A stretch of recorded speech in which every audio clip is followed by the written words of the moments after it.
propaganda si hojik-tagi hongna panganabot kagragadi kamain tawba gahaiba sigi yamna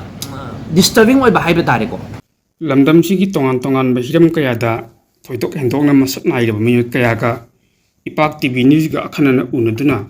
miyamgi wakhalosing oheliba gi saruk am oina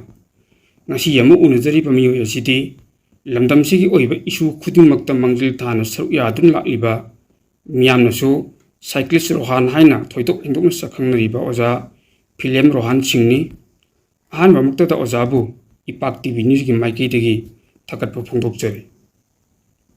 ahan boina oza dagi khangjaning basi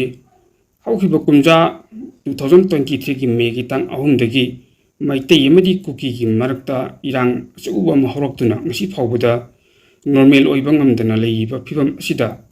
lanjenna duna tongan ba relief camp singda changjafam lodun leiba ITP singi damakta ozana tongan ba yaipa thorang kaya paket piri do hairiba marakida am ozasi anda lakadoiba manipur gi general election da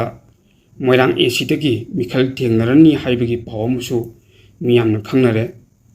matang sida ozana kari karambo khallonda Mikhal Thengnabagi phi lowkibano haibagi matangda miyamna bohom kitang thambi ozana hama magtada ipak news ko ay kogmona kurumjari duga sigi platform si su pibi damakta ay kogmona kurumjari taseng bagidi akoy chahi ay na yam chahi nganma matam from 21 years old masiday chahi taramathoy mo ki mamang dagi ay public work sa dum khara dum tawjaragadi ay lakchay sigi chayrak sida andak khangkhangodana me third tagi tholakkiba koigi kanglup furup ki maitei madi kuki irang sina maram oirakanda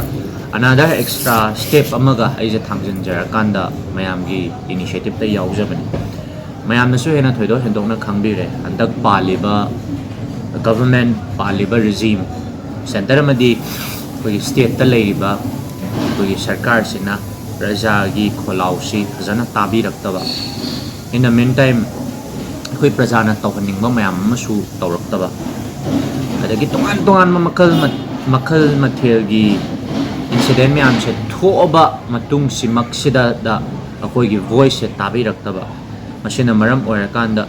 social activist oina so koi lauraga su lakchari ngangaga su lakchari address tawraga su lakchari adubu at the end of the day akoi su thong thinbadagidi thong manungda changakanda thong thinlambadudagi thong manungda changsilaga hena thabak torokpaduna hena achauba initiative lakholakpa ngamgani implement tawba ngamakani thabak mayam ama execute tawba ngamakani haiba wakhalon sida aisigi election thengnajabagi keno se decision je lawjarakpani kwai maru oina ai election thengnage haiba se khanjarudabani election thengnaba mi amana hana tawramba niti niyom haibadi magi kendrada thika tawdana lambi thong semba degi tongan ba topa akoigi yenba khotpa pochai yenba si initiative mayam si bot lepa mi mana hana tawramba akoigi manipur sida leiba chatnabi ni tawbadabu aidi election thengnage haibasi khanjarudabani na akoigi aigi anamba social service and social work si infal da aigi base tawjarakanda manipur gi kachin koya loinamak akoi lan se thok tringai da ching bawbada chatlaganda ai social service tawjaramani tawbadabu mayam na hojik kendra da aina sudden sigi decision je lawba matamda moirang gi thabak amata tawraktraga su bot lepa mi mana hana gi chatna riba chatna kanglon haiba tare kogi thika tawba khotpa sigi mayam je tawrakta taraga su hoje dum akoigi public ki site tagi ai sana su dum lecture decision je da moina so harau ya birakanda hare naha oina thokpirakpa dukanda sumaina ngangba sakpa phajana mayamgi issue address tawba mayamga totna tinarakanda ground no chatminaniba mim thokpirakpa sa yam nungai haiba mayamgi dum decision su lakpiduna akoigi oina di akoigi kendra oriented oiba thabak se tawjarakte adubu tawbadabu hojik se kendra gi praja mayamna yamna nusibina hai tare ko adum accept tawbiba di leire aduna change amaromda koina executive power darkar leirakpa adu legislator amagi role darkar leirakpa se kendra dagi horakadaba oibna ai moirang kendra da ai praja mayamgi ayaba yaujarakanda election je thengnajage na lepchabani tawbadabu mayamnasu suggest tawbirei kari kari atopa way dagi oina praja gi seva tawbibasi yadabra hana social activist oina igum tam sangna leizare mayam gi chawa yaba khonthi wathi warem ju chawa yaba sudum chajare adon hojikti hana thong thilam bedudagi hena thong manung de changga thabak tawjage haiba wakhalon sidagi this is the very reason why I have come to politics. Oza Mikhal si Soidana Mai Pakani haibi thajabali bibra. Hojik Manipur da leiriba issues Manipur da leiriba awaba Manipur da leiriba achauba safu sida praja mayamna lauriba khon akhoi anuba mihut pami anuba akhoi gi nahasing pami haiba achauba sigi trend sidadi prajan miyamna gyan tabidana praja miyamna koina thadagadoriba Mikhal se lupa lising tara piba akhoi da lupa lising tara piba midu da akhoi hanagi chatna biduda paisa yam piba midu da hena bot pigani aduga akhoi da hena chakcha haijana naba dagi pisa thadaba midu da hena bot pigani haibagi train se punna tokthokra kanda anouba mihut paisa sungting ting dana chakcha haijana ba amtaba wasinna thokchara iba candidate adubu lam sigi issue state sigi issue jati sigi issue tauriba kanglu furup mayam sibu sangdaina ba ngamba interlocate tauba ngamba aduga as an interlocutor gi oina role mayam lobi ba ngamba aduga loina poche sangdaina ga afaba mayona porpa ngamba naha sing khange haibagi wakhalon che mayam prajada leibagi mamisu handak yam chauna tai nahandagi aina meeting adagi yum ta changjaruba matamda paisa hangbagi chatnabi aikoi adu paisa piu adagi aikoi adu tawbiru haibai chatnabi si toglakpagi mami chauna moyang kendra uba sinadi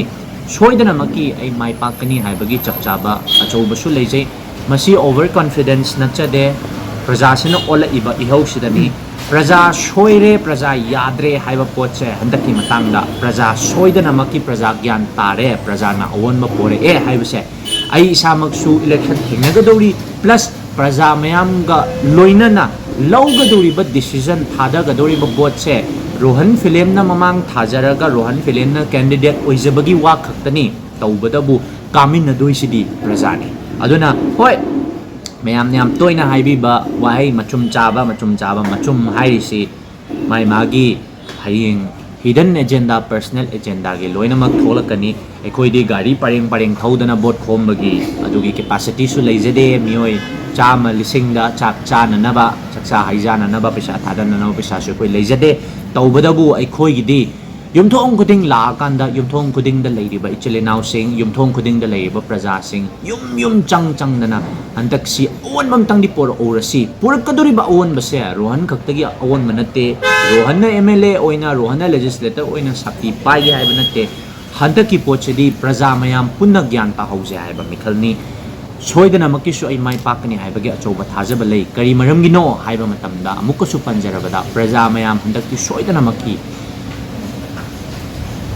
anouba ihau ma soidana lakani haibase chap chana thajaba lei aidi ai isana ngangjari se am thajadana tawjaba mini hoi soidana maki paisa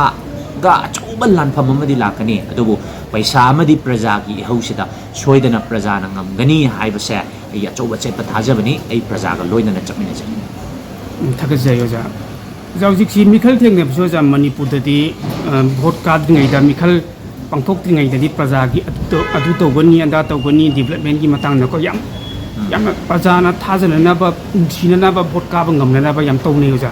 aduga Mikhal mai pakra matung dadi ai kari hai kibnu hai guni singda bagumba kayumbam ona taina be thabak si prasatna be moin taw oja praja su hai ni ba Mikhal mai pa matung da praja na tawgani hai bu singdo ja chapchana fulfill tawdra tawhung ngamgadra taw adi matang du waham kitang thambi ahanbada aigi manifesto je ai athuba matamna manifesto pongnana ba ai tawjagani aduga mayamdang ngammoidaba fake promise aduga ngahaktangi mayam si thamai rakanda ai bot kana namni aina adu yengani adu kala matungda adu pigani yumthong khudingi adu tawgani satrana adu torokpada adu pigani haiba adugumba fake promise di ai kaishu example gi one fake promise dei kai dung na tawroi gen khali hojik aina tawba yabsi ai samlatna panjarabada aina election ge sigi mami tadringai lepke handak se thoge ga haiba se khandringai da ai gi Lalaland restaurant sida more than 100 IDPs hena tongan ba deputy commissioner sing ay khusan nazaraga implement tawba yaba kari program leige haidana koi khongthang khra lokhatjagi kari garam khongthang no haiba matamda school mayam sida ikoina DC gi through dagi appeal lama tawjara kanda hapta amada nongma tha amada anira kumba IDP singbu moibu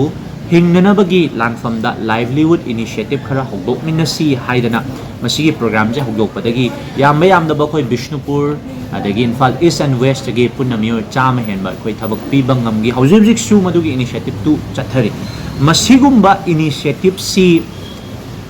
social activist ama oina chatharapaga being a legislator ama oina hayeng lengak pada yaurokpa natraga khoi phampaibam amada yaurokpa matamdadi masigumba idea mayam si puthok kanda kadai phau yona masi eligible oige natraga tawba yaba thabak la masi credibility kari no haibasi nainara kanda ekoi soidana maki livelihood initiative mayam amadi ekoi tawjage haina lepi aina hauji phawbada aigi thamoida aigi wakanda aina tawjage na khanba initiative se koigi IDPs mayam sida tongan ba department mayam na pochai mayam pithadana moigi production phi sabana saba candle sabana saba tongan ba pochai mayam saba initiative chu tawre masi aikoina khanba yabasi out of the box Manipur manungda aikoi mase marakta yonchanbagi mahutta masi at the very aikoigi acceptable oiba rate ama lower kanda even export tawbasi aikoina chatla kanda aidi mafam dugi magi deputy commissioner sing tanaraga district to da aikoi Manipur mela gaine khoi sinbe tongan export ki pot sida yam focus pir kanda khoi economical revival laina khoi yam kanna ngangna risi aikoi masem marakta yonchen na bana tawa Manipur gi outside da chala ga madu aina ana cycle thouring ai matam dagi electric bike thouring ai matam dagi aina field da madu taraga tawraga la ba pot amasu oibana maram oira kanda hayeng khoi gi khut sida authority dum tang lagadi henna koina uju social activist amoina Bihar gi jaga amada city amada koina chalaga deputy commissioner da koina approach tawjaru baga hayeng koina legislator power du laba matungda sumai to program ama noigi city da sinsi masigi city si sinduriba program se Manipur gi damakta support oidoini economical revival ena madu collaboration dana dumaina sinbagi duguma initiative oithokpa yaba haiba tare ko field da tarak tam tawba yaba adu mayam ma khoi tawjage haidana khoi dum khanjari aduga amana mi amana tawramba wasak se tawba ngamdabagi reason je su lengak pada yaura iba for example khoi Manipur plain dagi thengnar ka doriba valley dagi thengnar ka du se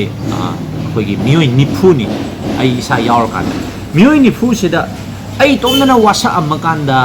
hayeng karak pa matamda ai tomda karak agadi madusu implement tawba yam wagani kaino da akhoi ga wakhalon manaba naha tara traunga kun karak pa matamda di akhoi naha moina khoina tawjage na khalluriba khoina thangjage na khalluriba khongthang mayam du akhoi gi colleague sing hai tare ko tongan ma kendra sing din naha mayam china despite of party line cross over kanda loina mateng function na ko matamda madu soidana tawba ngambadri ne duna bota pesa changbasi yarigai pesa changiba matamdani promising su kaire ibasi kaino da bot to kana na hona matamda iPad leiba phone leiraga yenba adagi khogi chakcha haijana basi punna meeting tawba yabasi mioi kun meeting tawba yabasi chak yawe hairaga khoi mioi chama koksilaga chak pija thokpa masigi program je sumaina sum tawrokpasana maram oirakan changiba pesa mayam du akhoi record tawna na bahot na matamda candidate sing du sofa thabak tawba ngamdabani khoi pau jat yam tai hojik election thengnagadoriba sing si akhoi karor sumuk paire sumuk yena na ba thaurange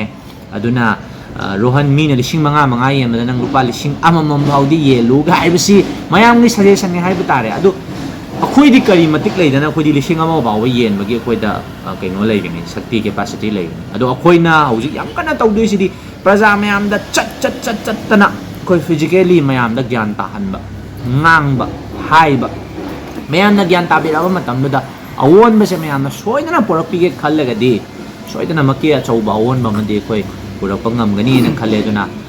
ai fake promise di ai haujiktagi hongna yari gai di ai tawjaroige tawba ngambada aina haujuk chathariba thabak thoram sidagi hena expand tawba yaba thabak kharadi adomai chathajage haibagi atugumba kaino ti leijari thakasari soidana Mikhal Mai Pakani-Philem topic chu ja kitang thaidok jaraga hojik Manipur da social media gi khuthangda community amaga nusinadana ba singchep thajinna ba gi ama hojik yam kana tawri hoja community akhanna ba community koi Manipur leiminari bisingi miyam amana amada nusinaroi da ba caption kaya ira thagalak pa hai ba caption du gi comment bi bada samaka amana amagi marakta yang thina ba oibiya ba kaya thok puna maram oiraga Manipur sida neta da film ju ohel imi hai bisi ju masai mel mo thoi khal loja asing mo social media ta na teja da ba comment caption i si matang do ka main control to guni hai matang da social activist amoina ofam khitang thambi da mo jan hai masi gi matang se ai dum ai ngon da ju jik thengna jaba issue dum lo khat chage ai gi oina di hoi koi cookie ga mai te ga tawna gi ba lan se da ai mai te amoina ai gi chong thokpam thokpa ai gi ngangpham thokpa du ai gi thengnabam thokpa initiative ai adumadi ai tawjagi cookie mayam na ingon da waru ba nungai ta badu dum lei hai bi social media na dum sakhi ni moina ngang kolok adubu hojik thoi ba conflict se di being a maitei moina madu aina thengnabam thokpa aina ngangpham thokpa tokon thokpa i thau ne haina khal hojik hingminari ba koi furup hai tare ko koi leminari ba koi besida mai de pangal koi naga gi chelinau sing koi maitei gi adagi muk darama rom da laga sui ban koi maitei Christian sing hai ba tare masi koi aigi mot tadi aina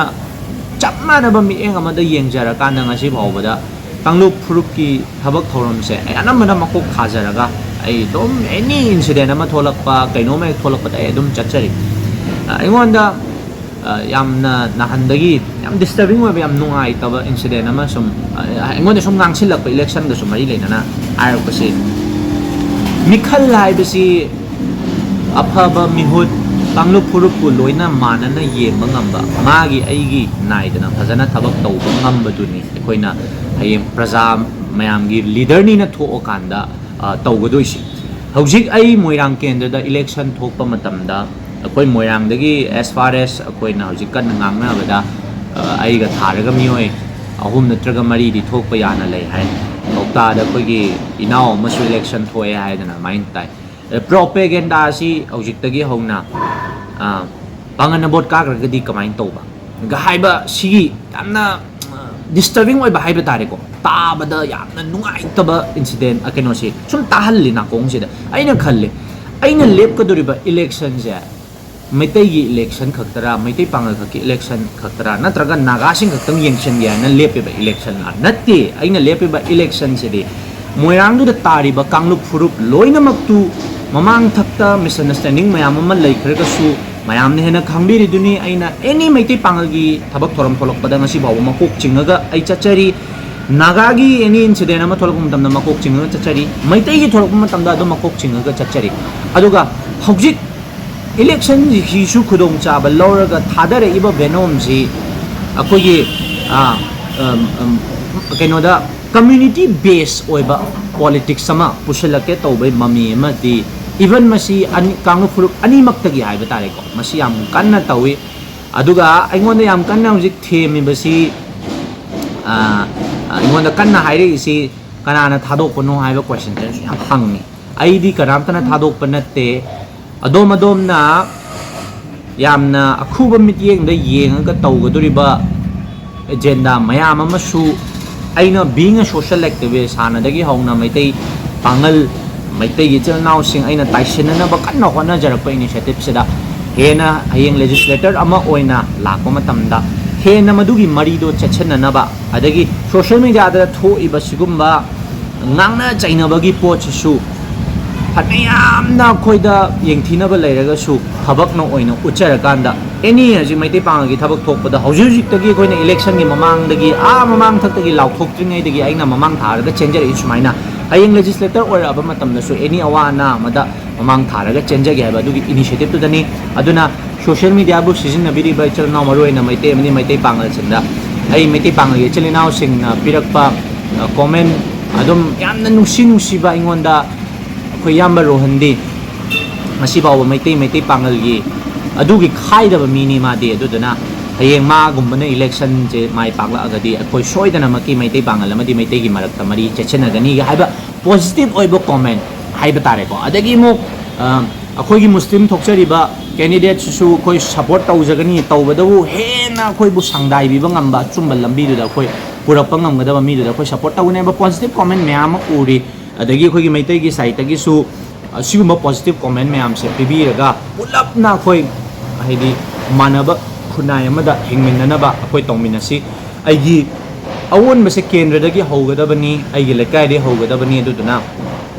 ꯍꯣꯏ ꯍꯥꯟꯅ erectile politics ꯑꯩ ꯊꯋꯥꯏ ꯌꯥꯎꯔꯝꯗ꯭ꯔꯒꯁꯨ ꯍꯧꯖꯤꯛꯇꯤ इलेक्शनꯗ ꯊꯣꯛꯑꯕꯅꯤना change ꯍꯥꯏꯕꯁꯦ ꯑꯩꯒꯤ ꯃꯐꯝ ꯑꯩꯒꯤ ꯂꯩꯔꯤꯕ ꯀꯦꯟꯗ꯭ꯔꯗꯨꯗꯒꯤ ꯍꯧꯔꯛꯀꯗꯕꯅ ꯃꯔꯝ ꯑꯣꯏꯔꯀꯥꯟꯗ ꯑꯩꯈꯣꯏ ꯀꯥꯡꯂꯨꯞ ꯐꯨꯔꯨꯞꯀꯤ ꯑꯦꯅꯤ ꯃꯥꯟꯅꯗꯕ ꯋꯥꯈꯜꯂꯣꯟ ꯊꯝꯗꯕꯤꯗ ꯂꯥꯏꯅꯤꯡꯒꯤ ꯃꯥꯟꯅꯗꯕ ꯋꯥꯈꯜꯂꯣꯟ ꯊꯝꯗꯕꯤꯗ ꯑꯃꯠꯇ ꯑꯣꯏꯕ ꯑꯩꯈꯣꯏꯒꯤ ꯀꯩꯅꯣꯝꯃ ꯁꯥꯒꯠꯂꯀꯥꯟꯗ ꯑꯩꯈꯣꯏ ꯄꯨꯟꯅ ꯍꯤꯡꯃꯤꯟꯅꯁꯤ ꯍꯥꯏꯕ ꯋꯥꯐꯝꯁꯤꯗ ꯑꯩ ꯊꯝꯖꯩ ꯊꯥꯒꯠꯆꯔꯤ ꯑꯣꯖꯥꯕꯨ ꯏꯄꯥꯛ ꯇꯤꯚꯤ ꯅ꯭ꯌꯨꯁꯅ ꯑꯈꯟꯅꯅ ꯎꯅꯕꯒꯤ ꯇꯥꯟꯖꯥ ꯑꯃ ꯄꯤꯕꯤꯕꯒꯤꯗꯃꯛꯇ ꯑꯣꯖꯥꯕꯨ ꯉꯝꯈꯩ ꯂꯩꯇꯅ ꯊꯥꯒꯠꯄ ꯐꯣꯡꯗꯣꯛꯆꯔꯤ